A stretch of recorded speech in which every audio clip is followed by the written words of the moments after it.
네, 반갑습니다. 법성계 가운데는 우리가 아침에 요즘은 TV에서 도량석을 할 때 법성계를 이렇게 들려주기도 하고 또 뭐 제사 49제를 지낼 때라든가 이런 때 법성계를 읊게 되는데 그 개송 가운데 여러분들이 익히 듣고 있는 우보익생 만허공 중생 수기 등이익이다라는 얘기가 있습니다. 우보익생 만허공, 보배스러운 비가 하늘에서 항상 가득하게 내려오는데 우보익생 만허공, 가득 차게 이 허공 가운데 가득 차게 내리는데 중생수기 등이익이라, 중생의 근기 따라 이익을 얻어간다라고 했어요. 부처님의 이러한 경전 속에 아름다운 진리가 가득 지금 가르침을 주고 있습니다. 또 부처님의 설법을 듣고 많은 이들이 깨달음을 얻습니다. 나는 나의 근기가 얼만큼 되는지 한번 돌아보고 저도 많은 보배를 얻어갈 수 있는 그런 시간이 되었으면 합니다.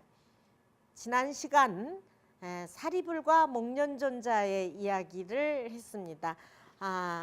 부처님 경전 가운데 이렇게 십다 제자 이야기가 이제 뒤에 많이 나오게 되는데 잠깐 언급한 김에 다시 한번 십대 제자를 살펴보고 가면은 사리불은 지혜 제일이라고 그랬죠.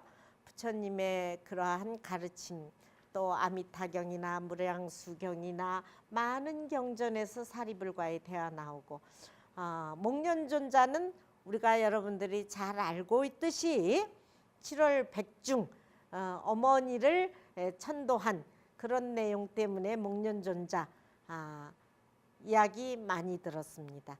또 선과 교회에 있어서 우리가 선시불심이요 교시불언이라고 할 때 선은 가섭존자에 의해서 전해지고 교는 아란존자에 의해서 많이 전해지고 있다 그러는데, 물론 결집할 때는 다 같이 결집을 했습니다만 선의 대표로서 두타제일 가섭존자, 부처님의 설법을 가장 많이 들은 아란존자에 의해서 여시아문, 나는 이와 같이 들었다라고 그래서 어느 때 어느 곳에서 우리가 말하는 육과 원칙에 의해서 아란존자가 증언을 하는 그런 아란존자 이야기, 그리고 부처님을 마지막까지 시봉을 가장 많이 했던 아란존자, 여러분들이 이제 이 시간을 통해서 한번 기억해 보는 것도 좋을 것 같아서 다시 한번 얘기를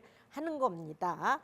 그 다음에 뭐 부르나존자, 부르나존자가의 그러한 원, 먼저 시간에 빈비사랑도 태자 때 5가지 원을 세웠다라는 말씀드렸고, 부처님께서도 10가지 원을 세워서 부처님이 되셨다라는 얘기도 했고 그랬는데, 부르나존자, 부처님과 나중에 대화 가운데 그런 이야기를 합니다. 부르나존자가 포교 설법하러 나갈 때는 아주 성격이 포악하고, 어느 지역에 나가는데 그 사람들이 성격이 포악하고 거칠고 욕을 잘하는 그런 곳으로 나가게 됩니다. 부처님이 부르나에게 묻습니다. 너 그 사람들이 가서 너에게 욕을 하거나 그러면은 어떻게 그 법을 전할 거냐라고 묻습니다. 그러자 그 사람들이 나를 때리지 않는 것만으로도 다행으로 생각하고 가겠습니다. 그래. 그럼 만약에 그 사람들이 너희를 때린다면 어떻게 하겠느냐. 그러니까 나를 죽이지 않는 것만으로도 나는 다행으로 생각하고 가서 이 법을 전하겠습니다. 그래, 만약에 그 사람들이 너를 죽인다면 어떻게 생각을 하겠느냐, 그런 말씀을 하세요. 그러니까 내가 부처님 법을 설하다 죽는다면 그것으로 족하다라고 말을 합니다. 한번 생각해 보세요. 부처님 제자들이 그렇게 했기 때문에 오늘날 이 법이 전해져 내려오는 거예요. 그런 각오가 아니면은 사실은 어떤 일을 할 수가 없어요. 내가 이 일을 하다가 정말 어떤 일을 당한다 할지라도 나는 이 일을 할 것이다라는 어떤 간절한 서원이 없이는 어떤 일을 성취하기가 어렵습니다. 브루나존자는 그런 마음으로 포교를 나갔기 때문에 지금도 설법제일 브루나존자를 우리는 기억하고 있습니다. 저도 뭐 포교를 할 때 그런 생각을 많이 했었어요. 좀 힘들고 그러면 부처님은 아주 고행상 뼈가 다 마르도록도 고행하셨는데 또 막 포교할 때 비구니 그때는 한참 젊으니까 그런 젊은이가 도심에 나가서 어떻게 포교를 하겠느냐. 뭐가 두려울 게 있어요. 그렇죠. 그래서 그때 포교를 시작한 적이 있었는데 뭔가 그러한 간절한 마음을 가지고 가면 능히 이기지 못할 것이 사실은 없습니다. 논의제의 가전연존자 또 천안제일 아니루따 아나율 아나율 존자 잠깐 또 얘기를 하고 하죠. 뒤에 이제 나오겠지만 아니루따 부처님이 어떤 분이시냐 경전에 저는 법문을 할 때 이 얘기를 꼭 합니다. 어느 날 부처님이 이렇게 이제 길을 지나가시는데 아니루따가 사실은 이제 설법할 때 얘기부터 하죠. 부처님이 설법하는데 아니루따 아나율이라고 하죠. 아니루따가 꾸벅꾸벅 졸게 됩니다. 그러니까 부처님이 꾸짖어요. 너는 생사가 급한데 사실은 다 여러분들 생사자 사실은 급합니다. 근데 지금도 뭐 때문에 법문 못 듣고 뭐 때문에 어디 못 나가고 뭐 때문에 공부 못하고 이런 게 많잖아요. 근데 가장 급한 건 생사예요. 부처님이 너는 생사가 급한데 그렇게 졸고 있단 말이냐. 그러니까 부처님께 아니루따가 맹세를 합니다. 제가 깨달음을 얻기 전에는 이제 결코 졸지 않겠습니다. 그래가지고 결국 너무 열심히 해서 깨달음을 얻습니다. 근데 잠을 안 자고 너무 공부를 하다 보니까 사실은 아니루따의 눈이 뭐 짓물고 잠 안 자면 눈 짓물르잖아요. 충혈이 되고 눈이 충혈이 되고 짓물러 가지고 부처님이 보니까 병이 깊어졌어요. 그래서 이제 부처님을 치료하던 의사를 보내 가지고 아니루따 눈 좀 치료해 주라고. 근데 의사가 가서 보고 아니루따 눈은 잠을 자지 않으면 낫지 않습니다. 어떤 약도 듣지 않습니다. 그래도 아니루따는 내가 깨닫기 전에는 이 육신은 반드시 무너질 건데 나는 공부를 할 것이다. 그래가지고 깨달음을 성취하는데 눈은 잃어버리게 됩니다. 육신의 눈이 멀어요. 어느 날 눈먼 눈으로 사실은 뭐 누구든지 바늘귀를 낄 수 있지만 부처님 당시에는 이렇게 분소이라 그래서 떨어진 옷들을 주워서 입었으니까 그 조각조각 이제 바느질을 해야 되는데 아니루따가 뭐라고 얘기를 하느냐. 복을 짓고 싶은 사람은 나에게 바늘귀를 끼워주면 좋겠네. 아니 바늘귀 끼워주는 복이 얼마나 되겠어요.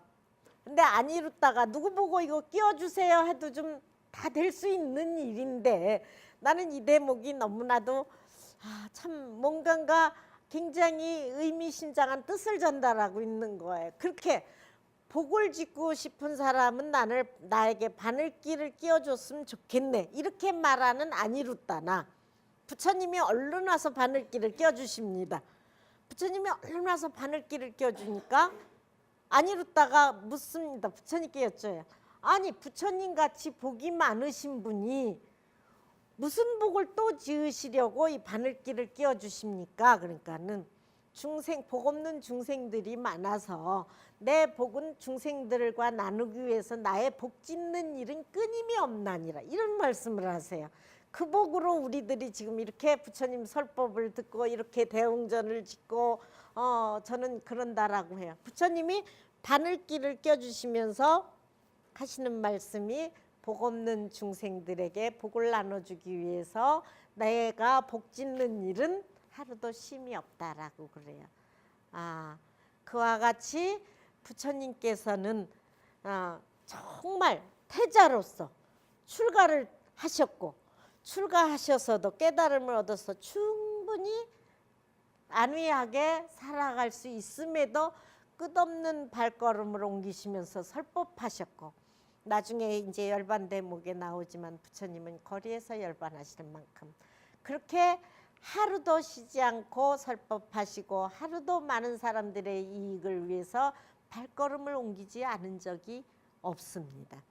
이와 같이 부처님의 제자들 가운데는 아주 뛰어난 제자들이 많죠. 그래서 천안제일 아나요, 우바리존자, 이발사였어요. 가비라 왕국의 이발사였음에도 불구하고 출가를 하게 됩니다.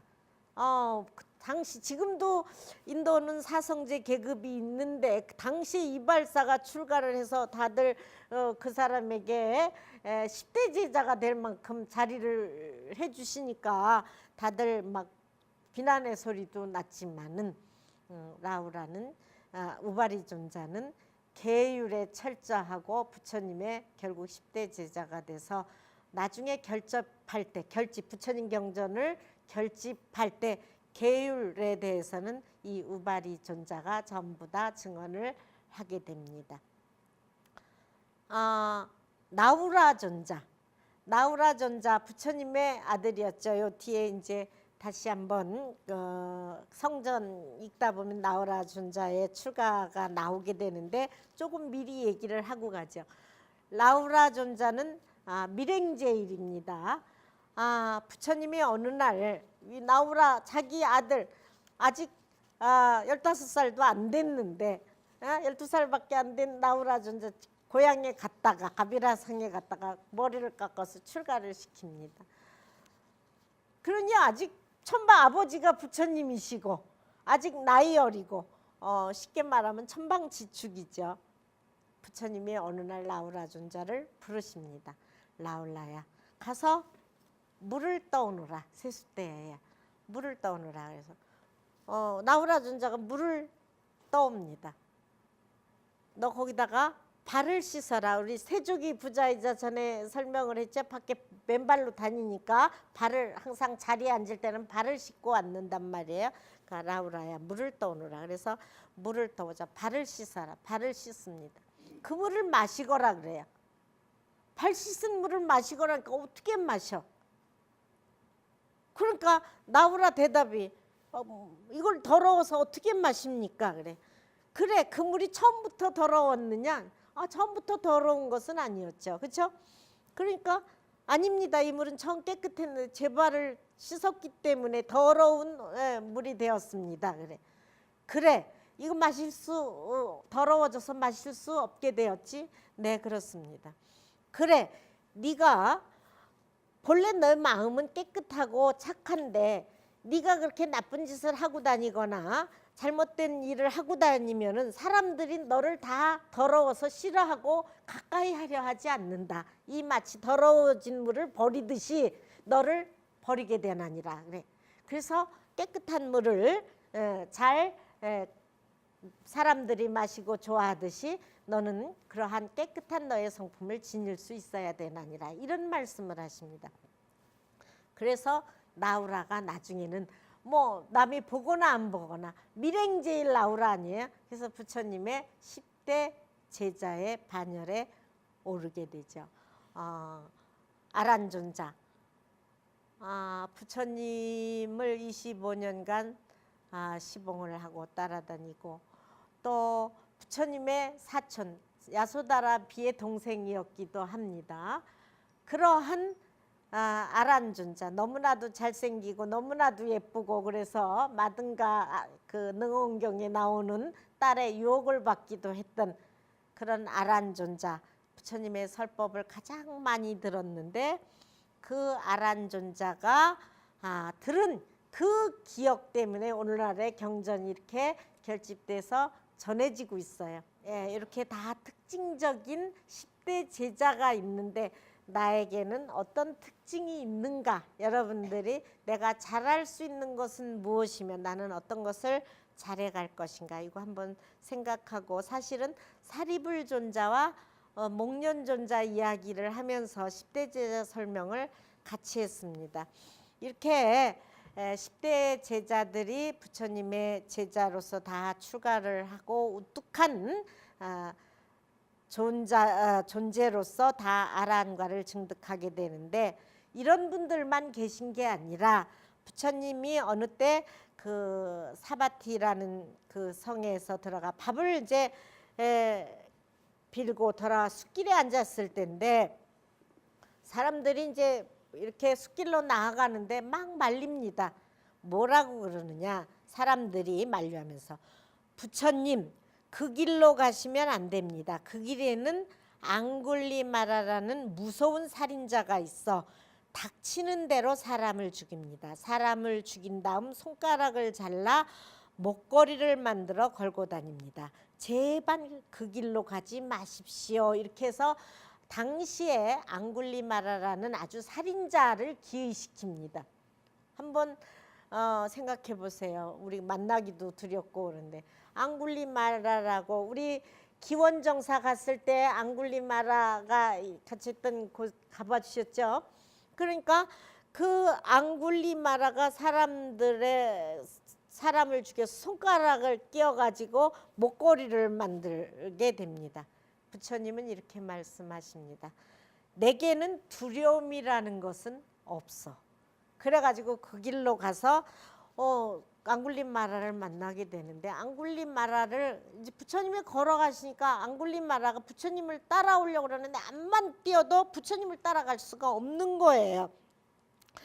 그래서 부처님은 편하게 걸어가시는데 암만 앙굴리마라는 힘을 다해서 뛰었어도 부처님을 따라잡을 수가 없어. 그래서 부처님께 앙굴리마라가 이제 막 쓰라고 이제 이렇게 그러자 부처님께서 그런 말씀을 하십니다. 앙굴리마라, 나는 여기에 이렇게 멈추어 있다. 너는 어리석어 무수한 인간의 생명을 해쳐왔고 나를 해치려 하지만 나는 여기 이렇게 멈추어 있어도 마음이 평온하다. 너를 가엾이 여겨 여기에 왔다. 그러자 앙굴리마라는 왠지 모를 평안함이 생기게 되고 그러한 평온함 때문에 나중에 이제 부처님께 자기도 모르게 자기 잘못을 뉘우치고 잘못을 뉘우쳐서 부처님께 출가를 하게 됩니다. 그래서 출가를 하는데 앙굴리마라가 말하면 출가해가지고 밥을 빌으러 다녀야 되잖아요. 걸식자니까 비구라는 것은.